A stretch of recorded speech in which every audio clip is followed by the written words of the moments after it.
Hey Rangers fans, welcome to the first video on this channel, NYR Forever. I'm your host Matt, and without further ado, let's talk about that game that happened last night in between the Winnipeg Jets and the Rangers. So the game ended 4-3 in a shootout, but the Rangers were up like 3-0, and they kind of coughed up a 3-goal lead, which is not really a positive thing in any mind.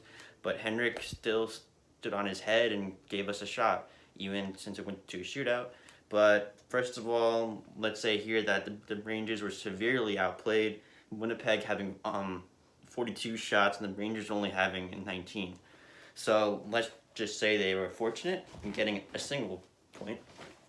So first of all, defenseman Brady Shea was a healthy scratch tonight, and that comes with like no surprise at all, because he's been like having a horrible effort night after night, being inconsistent, and it's a shame because he's a young up and coming defenseman for the Rangers. So he was healthy scratched. And then for him was Tony DeAngelo, who I feel personally should be in there every night, but David Quinn has also said this, that every defenseman in their lineup should play every night. They just have too many guys. But Tony D has a very good plus minus, and his offensive abilities and instincts, I feel, should have him in the lineup every night. And also he has an edge to him. Even though he's short in stature, he can mix it up. And also, of note, Matt Bolesky from the AHL Hartford was also called up in place for Timothy Gettinger. Tim Gettinger obviously seems like he's not all set for the NHL action yet. He's still like a very young guy. He should get some more AHL seasoning. Meanwhile, Matt Bolesky is someone who's like a veteran, a lot older, 30, trying to like save his NHL career, but he's only up because of so many injuries. And those injuries are to Pavel Buchnevich, Vladislav Temestikov, Cody McLeod, and Zuccarello. All those are forwards.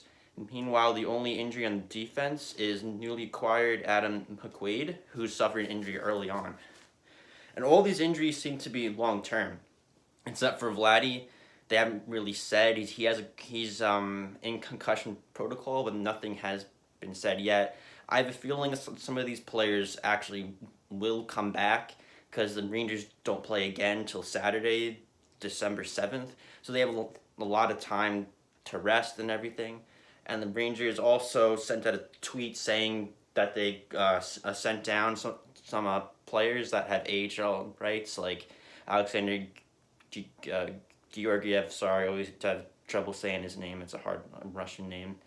And also they sent down some other players to have like AHL time, because they're off for like so long. And yeah, so pretty much our injuries going in are kind of heavy, and the Rangers coming off like a horrible effort against Montreal. So they want to put their best foot forward in this game, and they kind of did, but they fell off like in the end. So let's get to it. So it started off in the first period, Winnipeg outshooting them chance after chance after chance, and the Rangers were like standing tall. Mainly Henrik was standing tall, honestly, like as he always does. And he made a lot of saves. There was a lot of penalty kills and stuff like that. And after that, it was Mika. He took a penalty, and then it finished, and he went out of the penalty box, and he got a pass from Fost, and then he did like a give and go. So Mika's Zibanejad had it, gave it to Fost, and then gave it back. So give and go, and Fost tapped it in on the far side, only scoring his second of the whole season. And funny enough, he scored the very first goal for the Rangers all season, and he only has his second right now. So he's been in search for a goal since the first game. So Fost gets on, he scores, and so it's 1-0 Rangers, even though they only have, I believe at that time, 4 shots on net, and Winnipeg had at least over like 15 or something. So thanks, Henrik. And again, shortly after that, Elias Anderson and newly acquired Ryan Strome were working hard on a forecheck. I'm liking Ryan Strome. He seems like he has a sense of urgency whenever he's playing, and he still has some potential, even though he was a fifth overall draft pick by the Islanders, so he has some offensive flair. He has to like show it though, and Elias Anderson is showing that he's a really good two-way forward, and now that he has a lot more ice time because of all the injuries, he's showing like what he's made of. And he was in on the forecheck, and Strome was able to fight some guys off and get it to Mark Stahl, of all players, joining in the offense and sniping one past Connor Hellebuck, which I felt was actually kind of funny. It seems like Connor Hellebuck is kind of having like an off year, or maybe last year was like a fluke, but because he let in a lot of goals on not that many shots, so keep an eye on him as well.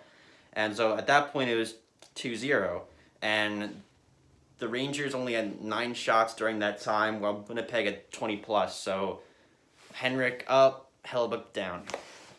So so then shortly after that as well, this is now in the second period, there was also a shot from Mika that was deflected in by Kreider, and that was after a power play that just ended, and it was a great play by Neil Pionk, who is an amazing find, undrafted, and he faked the shot, passed to Mika's to Banajad, and Mika did kind of like not a hard shot, but he was looking for a deflection from Kreider, I'm sure, because he shot it a little wide, and Kreider just tipped it in as he always does, and that was number 14 for him, and he's on pace for a 40 goal year. I don't know if he's gonna have that, because there's been consistency problems with Kreider his whole career. He shows flashes that he can be like a superstar player, but then he always tails off and he goes quiet for some games, then he shows up. So at that point, it was 3-0, end of the second, and we're all happy, we're all riding high, but at the same instance, there's some thought in our heads, hey, Winnipeg is outplaying the hell out of us, and we need to get a fourth one fast to put this away, because Winnipeg has amazing offense. They have, I bet their top 6 is the most filthiest top 6 in the whole NHL. They have Laine, Wheeler, Scheifele, Ehlers, Kyle Connor, and Brian Little. Come on.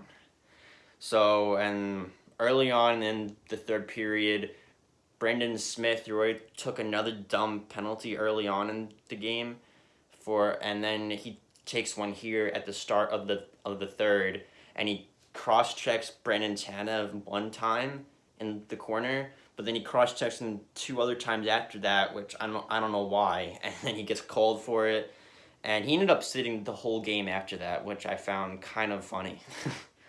And shortly after that, it was Blake Wheeler was on the half wall, and he slid a pass into the low slot to Mark Scheifele. He was in that pumper zone where similar that Oshie plays for Washington and Patrice Bergeron plays for Boston, and he just sent a seeing eye one-timer shot 5-hole through Lundqvist. Scheifele is underrated. He is one of the top players in the NHL that no one ever talks about, and I really think people should start talking about him, because he's amazing. Enough about that. Shortly after that, rookie or second-year player, I'm not too sure, Jack Roslovic. He was a first-rounder, ironically, and he's playing third-line minutes. On any other team, he would be probably on a second line. And he sends a seeing eye shot from far out, beats Henrik because he screened. So now it's 3-2. And they're still out shooting us, so it's not Hank's fault at all. And then about that, pretty much the whole period goes on. It was still early when the second one came in. The whole period goes on, trading chances. Rangers actually look pretty good. But then towards the end, Winnipeg just kept shot after shot after shot in the zone, in the zone, in the zone.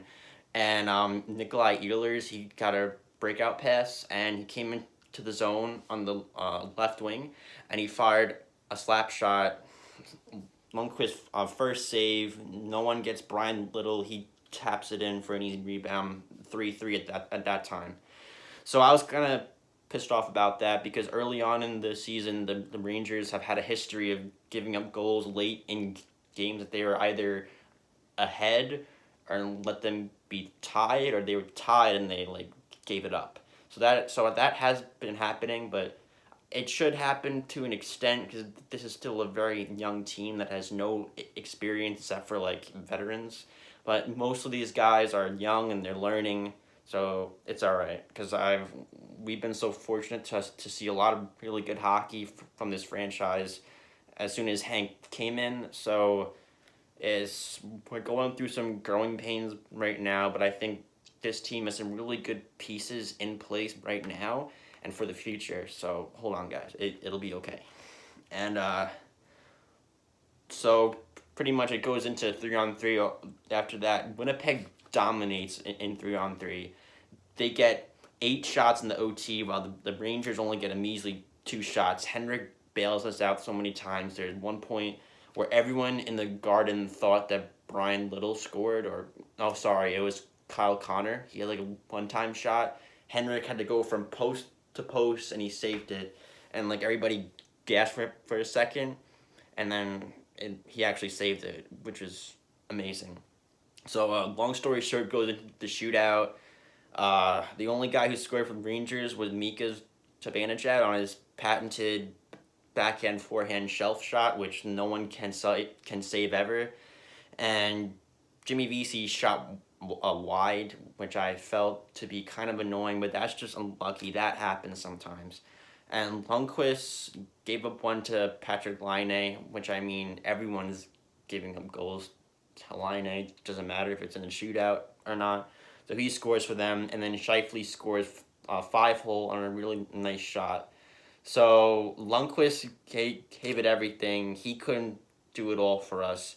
In the end, the Rangers pretty much choked out a 3-0 lead, but they're being outplayed the whole game, so it's not all that horrible. I like the effort against a really good Winnipeg team that's a Stanley Cup contending team, like for sure, no doubt. They even had Dustin Byfuglien out and some key injuries on defense as well, but I think Trouba was actually in. He was hurt for a couple games, but he was in tonight, and he played the other night against the Devils, so I think he came in like after that. And so yeah, pretty much Rangers, pretty good effort tonight. I'm expecting Brendan Smith to be a healthy scratch next game because of his play and all of his penalties being sat. So expect Shea to get in for Smith Saturday night against Florida in Sunrise against the Florida Panthers. So, and as it stands right now, the Rangers are 13-12-3. And this is their 20th game. And yeah, so thank you guys for watching, and look for a lot more videos and content to come. I'm going to upload throughout this whole week. And I'll see you guys later. Thanks for watching. And Henrik says, see you later.